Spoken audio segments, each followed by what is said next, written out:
مندوخیل صاحب ظاہر Peoples party کے عام رہنما کراچی سے، اور یہ طاہر پاستہ صاحب بھی ہیں، تنویر پاستہ صاحب، سر بہت شکریہ، دیکھیے گل پلازا ٹریڈر ایسوسیشن کے صدر ہیں۔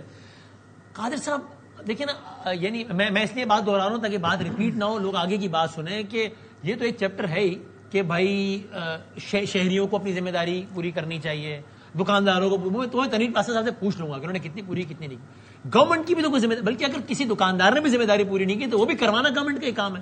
اب جب یہ حال ہو کہ 2023 سے مینٹیننس کانٹریکٹ رینیو نہ ہو، 2021 میں آرڈر دیا کہ وہ 89 کا پچھلے سال ایل سی کھلی اب تک ڈیلیور نہ ہوا، یا فائر بریگیڈ لیٹ آیا تو پانی مار رہا ہو، فوم نہ مار رہا ہو، اور پھر آج میں اس ڈسکشن کو سیاسی بنانا نہیں چاہتا، لیکن آج پھر وہ فلور داؤ پہ کھڑے رہے کہ کہیں قادر پٹیل صاحب ہمارے بھائی ہیں کہ جی وہ دیکھو یہ ایم کیو ایم والے ہیں، یہ بھتہ خور، یہ دہشت گرد، اور یہ ان کی وجہ سے اس طرح کے واقعے، دیکھو کے ایم سی میں انہوں نے ٹارگیٹ کلر رکھا ہوا تھا۔ آپ اتحاد میں رہے ان کے، آج بھی آپ بتائیں مت ہمیں کہ ٹارگیٹ کلر میں پکڑ کے جیلوں میں ڈالیں۔ جب کوئی واقعہ ہو جائے تب یہ بتائیں کہ یار دیکھو نا، کبھی مرتضیٰ وہاب صاحب ہمیں بتائیں صحافیوں کو کہ دیکھو یار اس طرح کے سوالات ہوتے ہیں نا اس لیے گٹر میں بچے مرتے ہیں، اور کبھی قادر پٹیل صاحب بتائیں کہ یہ جو جماعت ہے نا دہشت گرد ہے اس لیے واقعات ہوتے ہیں۔ کیا کریں اس کا؟ مندوخیل صاحب۔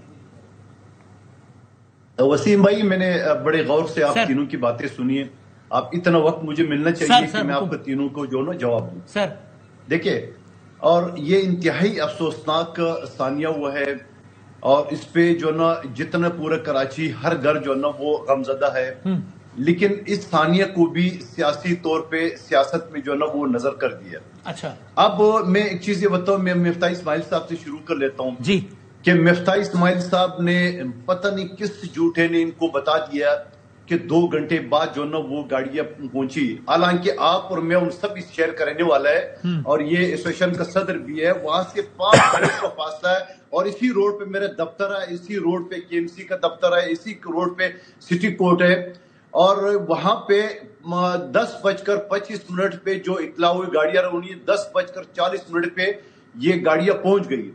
پھر وہاں تقریباً کوئی 20-22 گاڑیاں وہاں پہ مسلسل اس پانی پھینکنے میں لگے ہوئے تھے۔ یہ کہنا بھی سب سے بڑا جھوٹ ہے کہ پانی نہیں تھا۔ پھر جب تک ٹینکر آ رہا تھا، آپ پھر خدا کا واسطہ کچھ تو سچ بول لے عوام کے سامنے، کچھ تو بات کر لے، اپنی سیاست ضرور کر لے، مگر اتنا جھوٹ تو نہ بولے کہ آپ کو جو نا اپنی اسی شو میں آپ کو جواب مل جائے۔ پھر اس کے بعد مفتاح اسماعیل صاحب نے پورا کراچی کے واقعات تو بیان کیے، فلاں جگہ آگ لگا، فلاں جگہ لگا، مگر اگر ذکر نہیں کیے تو اس بدنصیب حلقے کا نہیں کیے جہاں سے خود انہوں نے 2021 میں میئر اور مصطفیٰ کمال صاحب کے ساتھ پنجہ لڑایا تھا ضمنی انتخابات میں، بلدیہ فیکٹری جہاں 259 افراد کو زندہ جلایا گیا، اس کا ذکر نہیں کر رہے ہو، ٹھیک ہے۔ اچھا، اس کے بعد اب یہ بتا دیں مجھے، ایک بھی مجھے ایسوسیشن کا صدر ہے، میں کل اس کو سن رہا تھا، اس نے بولا پورا سندھ گورنمنٹ کوآپریٹ کر رہے، ہر چیز کا اس نے باقاعدہ تصدیق کی ہے۔ آج یہ دوبارہ ریپیٹ کر رہے سارے، میں اس بات پہ نہیں جا رہا ہوں کہ 1998 میں 2003 تک جو نا یہ کمپلیشن ہوئے، وہاں پیپلز پارٹی کا نمائندہ تھا، صوبائی حکومت تھی، یہی حکومت تھی جو پچھلے 47 سال سے حکومتوں میں آ رہی۔ میں اس چیز کا بھی ذکر نہیں کر رہا ہوں کہ جہاں یہ روڈ کھدائی ہو رہی ہے پچھلے 5-7 سال سے، وہ وفاقی حکومت کے چلو 15-20 منٹ گاڑی لیٹ ہو گئی، 2 گھنٹے تو بالکل سفید جھوٹ ہے۔ لیکن ساتھ ساتھ میں یہ کہوں گا کہ سب چیزوں کا ایک سوال کہ جہاں تاجر، میں مختصر میں آخری جملہ، تاجر رہنماؤں کے ساتھ جو کمیٹی بنی، ہر وسیم بھائی ہر حکومت میں اپوزیشن کسی بھی واقعہ میں جوڈیشل کمیشن کا اعلان کرتے ہوئے اپنا مطالبہ کرتی ہے، یا سندھ حکومت خود آفر کر رہی ہے، آئیے تو اس کی نشاندہی کر لے، ونس فار آل ڈیسائیڈ کر لے کہ آئندہ اس طرح اس نے چاہے کوئی بھی ڈپٹی میئر ہو، میں ہوں، آپ ہو، بلڈنگ کنٹرول ہو، کوئی بھی ہو، اس کا ایک ہائی کورٹ یا سپریم کورٹ کے جج پر متعین ایک جوڈیشل کمیشن ہو جائے تاکہ اس کا ہمیشہ کس نے بنانا ہے قادر بھائی؟ ایگزامپل بنا لے، کس نے بنانا ہے جوڈیشل کمیشن؟ حکومت آفر کر رہی ہے نا، آئے نا مطالبہ کرے، ایم کیو ایم بیٹھے، پی ٹی آئی بیٹھے، جماعت اسلامی بیٹھے، جوڈیشل کمیشن میں ایم کیو ایم یا جماعت اسلامی نہیں بیٹھنا نا، کرتی ہے۔ یعنی آپ کہہ رہے ہیں آپ کے اس انیشیٹو کی حمایت کریں لوگ، یہ کہہ رہے ہیں آپ؟ نہیں، ہم نے تو آفر کیے، اب اگر یہ کہتے ہیں بنا لو تو حکومت اس نے آلریڈی اعلان کیا ہوا ہے، بنا لیتے ہیں، کیا مسئلہ ہے؟ اس میں آپ کو ان کی اپروول کیوں چاہیے؟ باقی کام ان سے پوچھ کے کر رہے ہیں، یہ تو یہ بھی کہہ رہے ہیں کہ فائر بریگیڈ خرید لو، فائر ٹینڈر خرید لو۔ وسیم بھائی آخری بات، چونکہ ایسوسیشن کا صدر بیٹھا ہوا ہے، میں ان کے بارے میں بات کرنا چاہ رہا ہوں مجھے کوئی ان کی نیت پہ شک نہیں ہے.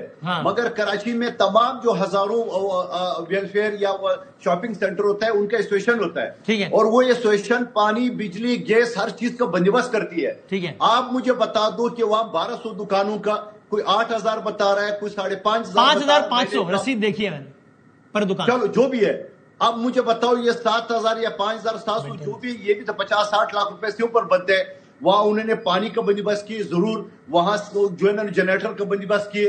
وہاں مجھے موقع دیا جائے گا اس بات کا جواب. ضرور تنویر صاحب, یہی سوال پوچھوں گا آپ سے. بالکل جی, وہ جو میڈیا پہ جو یہ چیز چل رہی ہے, میڈیا پہ جو فیک چیز چل رہی ہے, جسے بار بار فیک چلایا جا رہا ہے کہ 5500 روپے. سچ بتا دیں کیا ہے, کتنے پیسے آ رہے ہیں, وہ رسید فیک ہے. میں سر بتا رہا ہوں نا. جی بتائیں. جی بلکہ تنویر بھائی مجھے اگر آپ 1 منٹ دے دیں, میں چھوٹا سا بریک لے لوں تاکہ پھر آپ سے شروع کرتے ہیں کہ وہ کیا معاملہ, کہ وہ مینٹیننس کے پیسوں کا کیا ہوا, فائر بریگیڈ کب آئی تھی, یہ لائٹ کیوں بند ہو گئی, کیونکہ اندھیرا ہو گیا, سمجھ ہی نہیں آیا کسی کو کہاں سے نکلنا ہے. یہ آپ سے پوچھتا ہوں.